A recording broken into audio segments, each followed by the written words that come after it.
Bonjour à toutes et à tous, bienvenue dans l'épisode 4 de Mouvement. Et pour cet épisode, on va revenir aux bases et on va partir sur une association comme dans l'épisode 1. Aujourd'hui, on va parler d'une association que vous connaissez sûrement, c'est la SPA. Alors pourquoi faire cette association si elle est si connue ? Déjà parce que ça m'intéressait, je me suis posé cette question parce que j'ai vu cette association ressortir énormément de fois. Je l'ai notamment vu ressortir sur Twitter où lorsque des gens posaient des questions à quelle association donner de l'argent ou quoi, souvent quand c'était les gens qui décidaient, la SPA passait en premier. Sûrement parce que c'est une association où tout le monde s'accorde plus ou moins à dire qu'elle défend une cause noble. Donc, je me suis posé cette question de savoir comment ça se fait que c'est si populaire et est-ce que du coup, nous, on la connaît vraiment. Déjà, si je vous demande à certains que signifie le sigle SPA, déjà, il va y en avoir certains qui vont au moins douter de la réponse.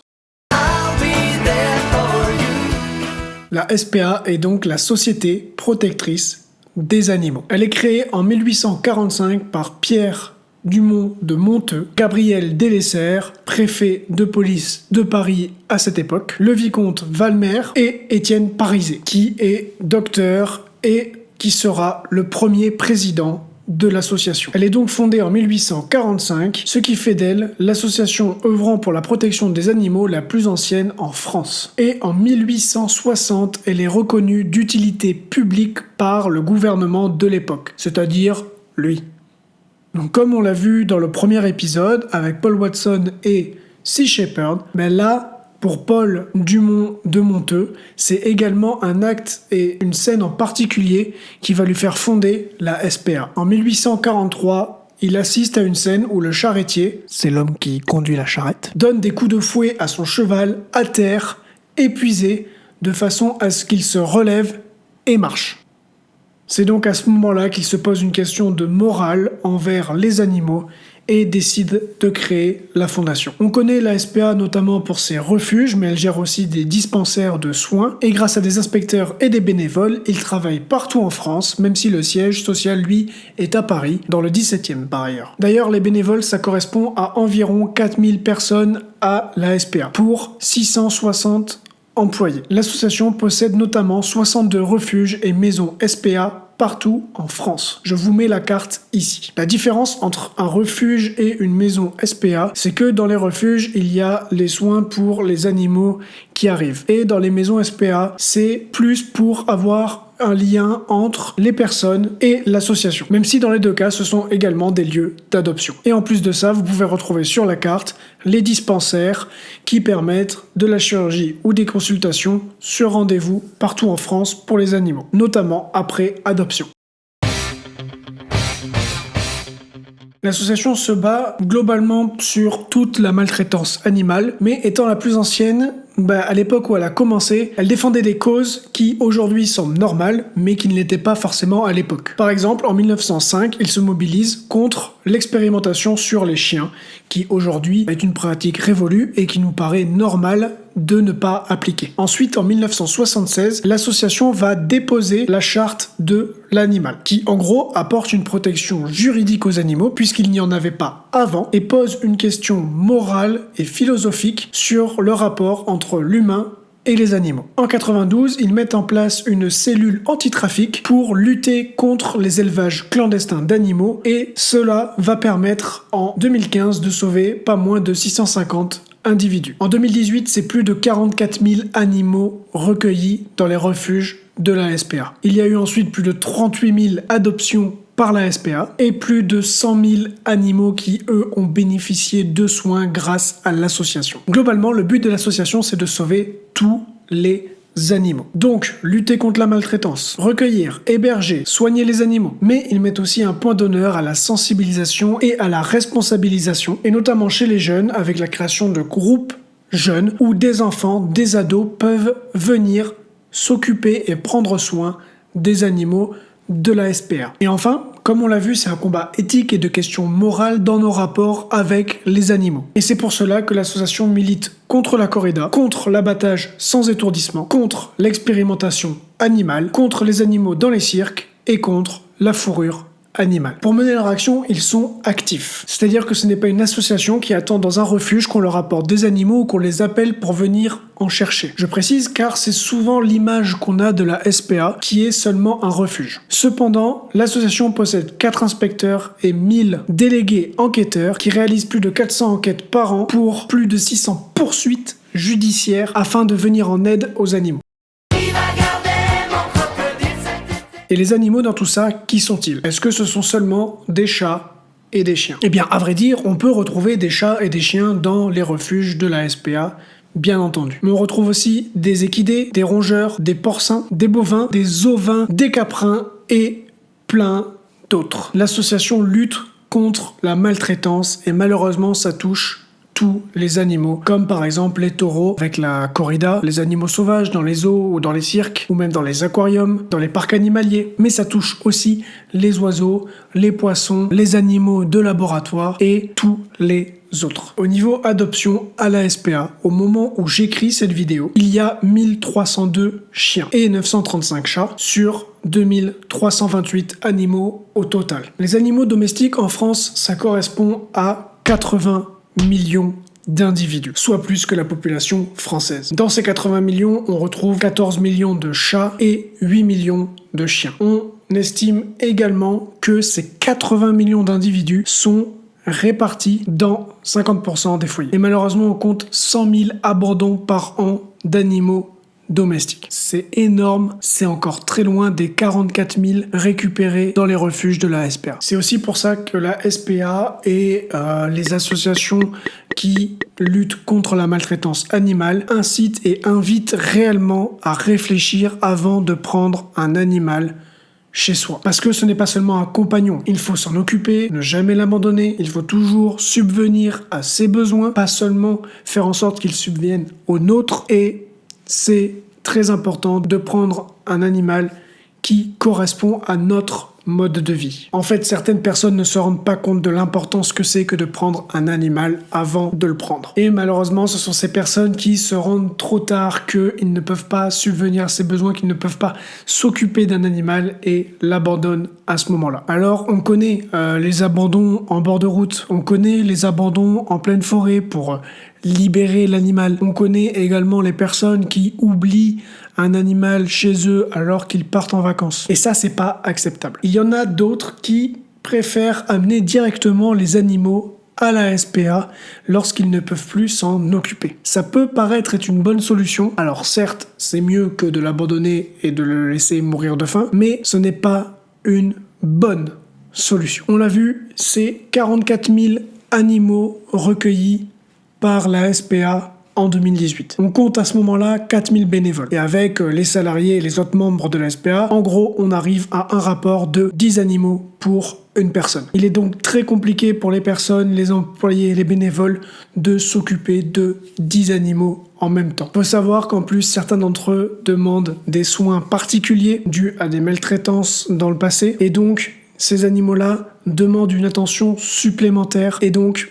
comment faire lorsque on a un animal qui est vraiment en difficulté et que de l'autre côté, on a encore 9 animaux qui ne peuvent pas être laissés tout seuls. Alors, s'il vous plaît, prendre un animal de compagnie, ça demande une grande réflexion et une réflexion avant l'adoption, pas une fois qu'il a déjà été adopté. Malgré ça, les animaux qui sont à la SPA sont traités de la meilleure des manières. Ils sont en bonne santé et leur bien-être est la priorité de l'association. La SPA met en place tous les moyens nécessaires pour fournir les meilleurs soins possibles à tous les animaux pour qu'ils soient au calme. Les animaux de la SPA ne sont pas des bêtes laides en mauvaise santé physique et mentale. À la limite, les humains qui les ont maltraités auparavant, eux, ont peut-être ces caractéristiques-là. Et comme on l'a vu, et je le répète, mais la SPA sauve et prend soin des animaux grâce à leurs salariés, leurs bénévoles et également grâce aux dons. Alors de notre côté, pour aider, la première option, c'est de faire un don ponctuel ou mensuel. Et peu importe la somme du don, que ce soit 1, 2 ou 10 euros, ça reste une aide et c'est le moyen le plus simple de venir en aide à une association. Qui plus est, à la SPA, vous pouvez choisir la philanthropie. En gros, vous pouvez venir en aide à un projet en particulier qui correspond à vos critères, qui correspond à vos valeurs et qui a une thématique en particulier et qui correspond également au centre d'intérêt d'autres philanthropes. Vous pouvez également directement financer des projets locaux de l'association. Et si vous êtes une entreprise, vous pouvez également venir en tant qu'entreprise aider l'association, aider la SPA. Et enfin, vous pouvez créer une collecte de dons sur Facebook, par exemple, pour encourager vos amis, votre famille à venir donner pour l'association. Et on revient sur le même point, il n'y a pas de petits dons. Deuxième moyen pour aider, c'est l'adoption. Alors ça aide, mais on l'a vu, réfléchissez bien avant d'adopter un animal. Prenez en compte ses besoins,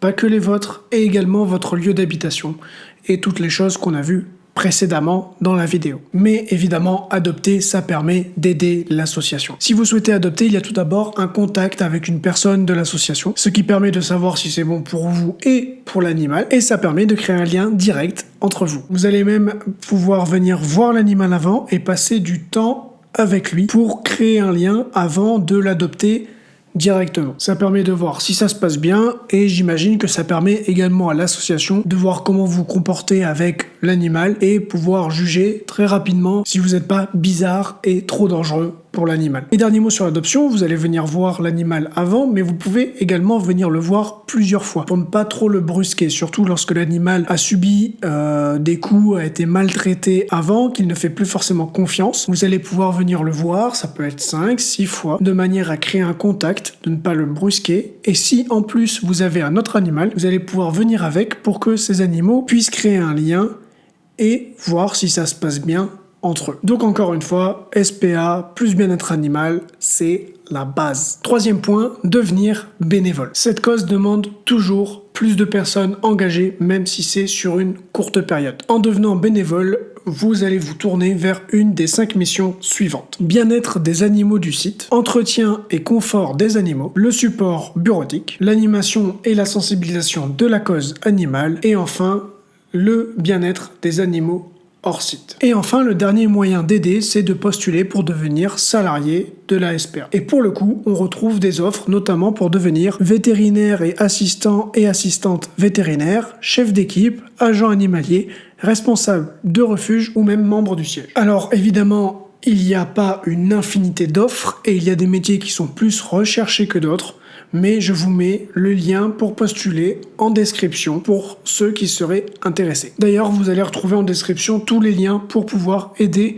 de toutes les façons possibles. Ah, et enfin, les suivre sur les réseaux, c'est déjà un premier pas pour les soutenir. Ça permet notamment de rester informé ou même de s'informer sur les actions de l'association. Par ailleurs, partager leurs publications, c'est déjà un début d'engagement, même si pour aller plus loin, il faut revenir sur ce que je disais précédemment. Par ailleurs, des pétitions circulent sur leurs réseaux sociaux et pour militer, je vous invite à les signer. Ça prend littéralement moins d'1 minute et donc si la cause vous semble juste, je vous invite à vraiment le faire. Vous n'êtes même pas obligé de vous abonner à leur pub et à leur newsletter par exemple.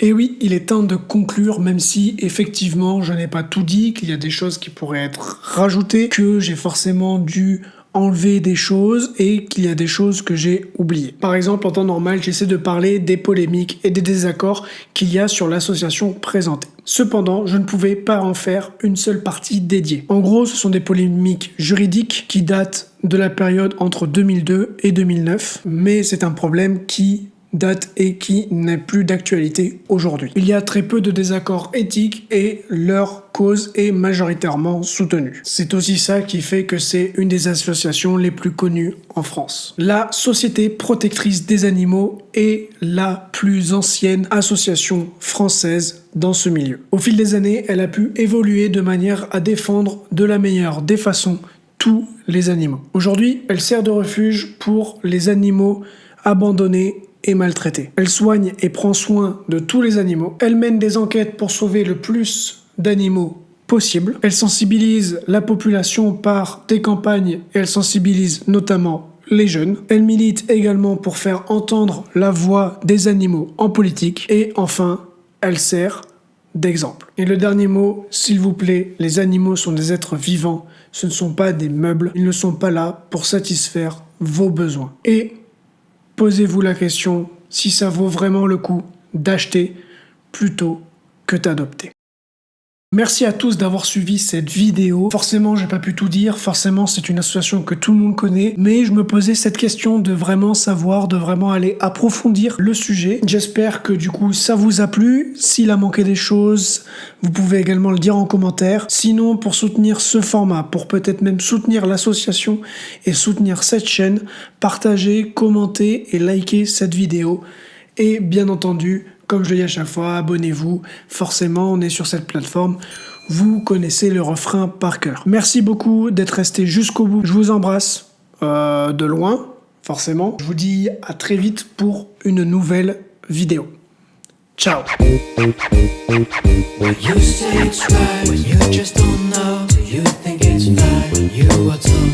You say it's right.